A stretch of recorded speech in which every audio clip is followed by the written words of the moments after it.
Est-ce que tu savais que les images que tu choisis pour ton site internet jouent un rôle super important dans l'efficacité de ton site?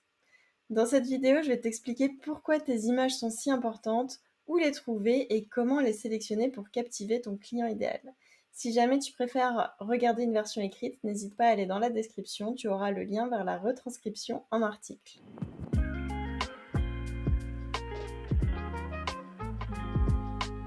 Hello, moi c'est Samantha, je suis web designer et fondatrice d'Aspen Creative Studio. Je crée des sites internet pour les entrepreneurs.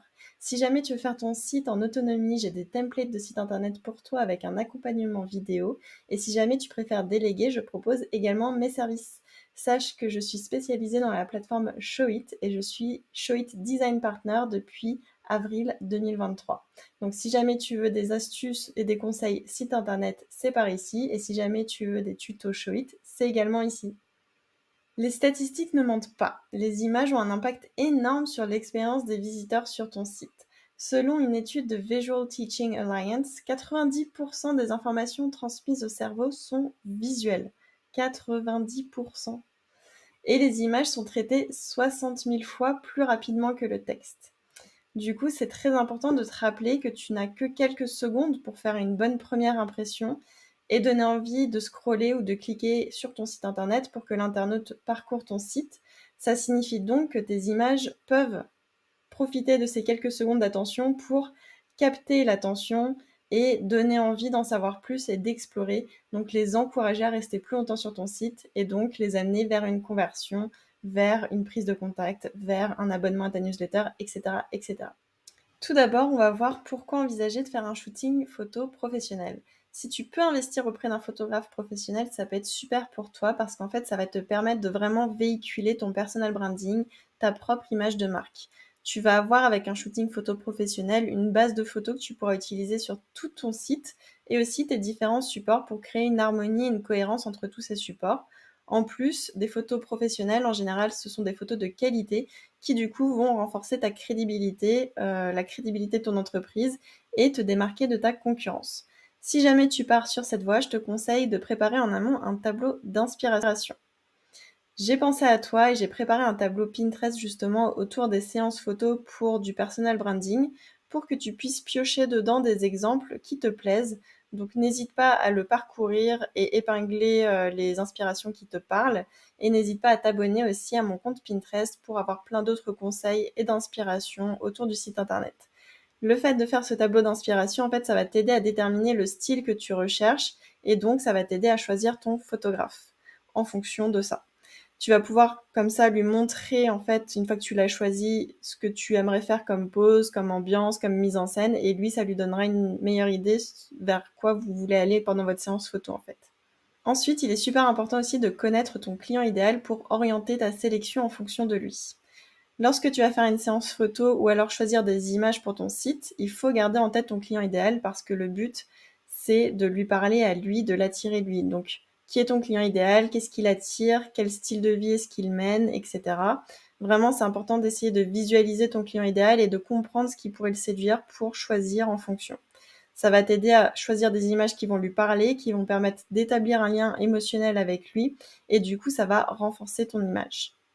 Maintenant, où est-ce que tu peux trouver des images? Donc, il existe une multitude de banques d'images gratuites et payantes sur internet. Avec une petite recherche sur un moteur de recherche, tu pourras en trouver des dizaines et des dizaines. Ici, je t'en ai mis quelques exemples. Donc, on a d'abord les options gratuites que tu peux explorer comme Unsplash, Pexels ou Pixabay qui te proposent une grande variété d'images gratuites. Ensuite, si tu veux des images plus spécifiques ou uniques, tu peux aller vers des sites payants comme Adobe, Shutterstock ou Getty Images qui offrent une grande sélection aussi de choix de photos. Avec ces photos, il est très important de comprendre le droit à l'image et les licences d'utilisation.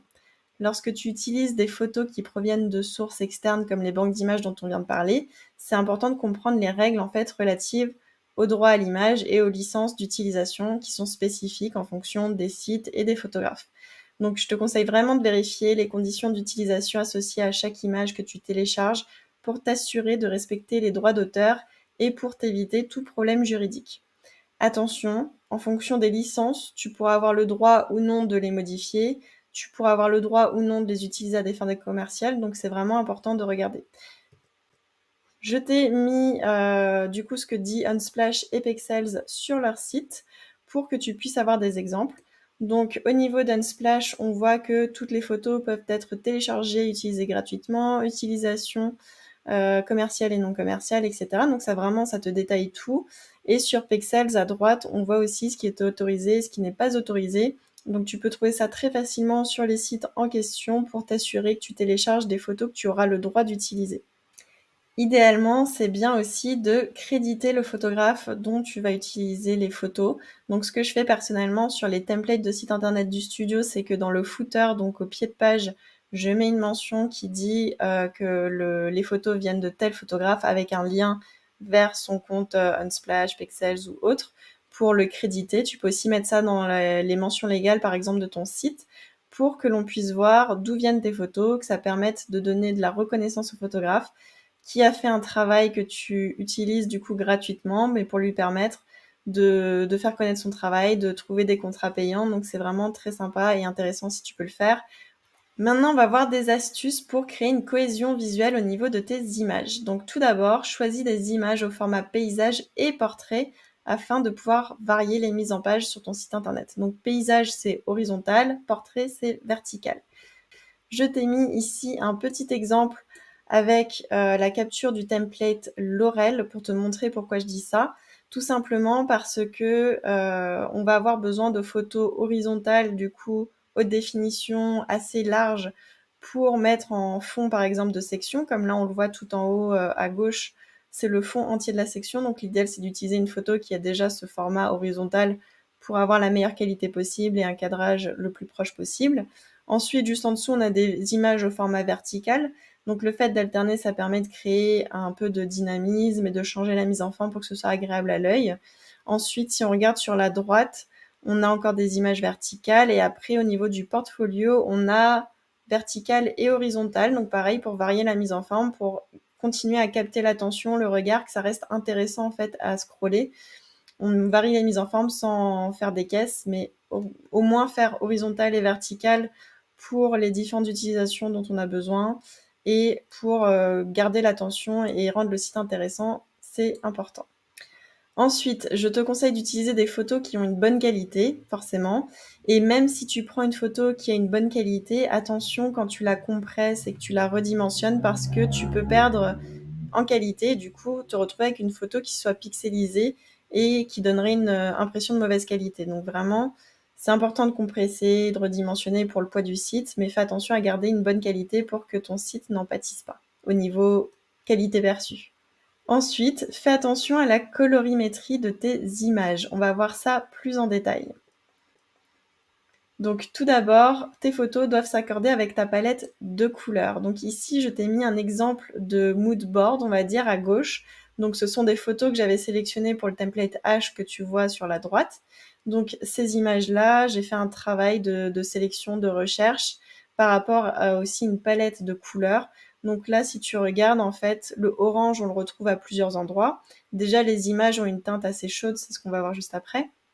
Mais en plus, on retrouve cette couleur dans le t-shirt de l'homme en haut à gauche, dans le t-shirt de la femme en haut à droite.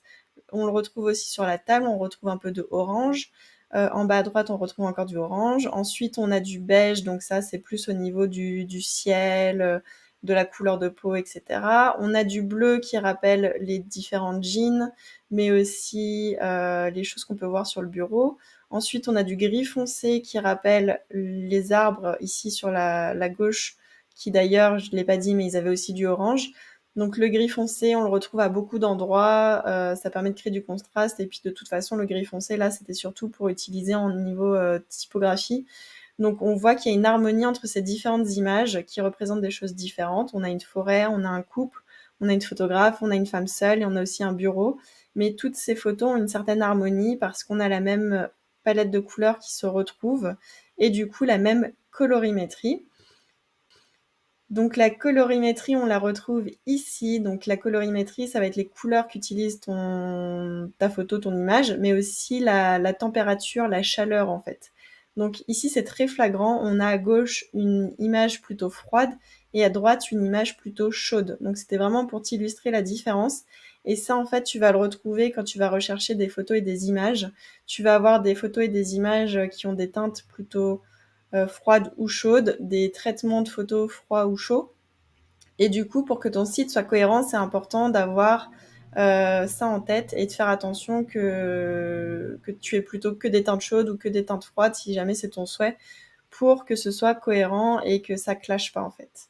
Ensuite, petite astuce, si jamais tu as trouvé une photo qui te plaît, n'hésite pas à parcourir le profil du photographe qui a fait cette photo parce que tu trouveras d'autres photographies qui auront le même style et le même traitement. Donc ici, l'exemple, c'est Devon Divine, du coup celui que j'utilise pour le template Laurel. Donc si jamais tu tombes sur sa photo, il suffit de cliquer sur son nom en haut à gauche et ensuite tu verras toutes les photos que ce photographe a pris et du coup, généralement, c'est à peu près toujours le même traitement, le même style, donc ça te permet d'avoir une suite de photos qui auront la même ambiance, le même style, le même traitement pour une meilleure cohésion. Après, rien ne t'empêche d'aller chez d'autres photographes aussi, mais déjà, quand tu trouves des photos qui te plaisent, n'hésite pas à creuser un peu chez ce photographe pour voir s'il n'y en a pas d'autres dans le même style que tu pourrais utiliser. Ensuite, sélectionne des images qui correspondent au style général de ton site et à l'ambiance que tu souhaites transmettre, bien sûr, toujours en pensant à ton client idéal. Donc ça reprend en fait un peu tout ce qu'on a dit. C'est important de choisir des images avec stratégie, avec intention, pas juste parce que c'est joli, mais parce que ça va parler à notre client idéal, parce que c'est cohérent par rapport à ce qu'on veut véhiculer, parce que c'est cohérent par rapport à nos offres, à nos objectifs, etc. Donc vraiment, les images vont s'inscrire dans notre identité visuelle, dans notre charte graphique, dans notre stratégie. Donc, c'est vraiment à réfléchir comme un écosystème, en fait, un élément au sein de ton écosystème.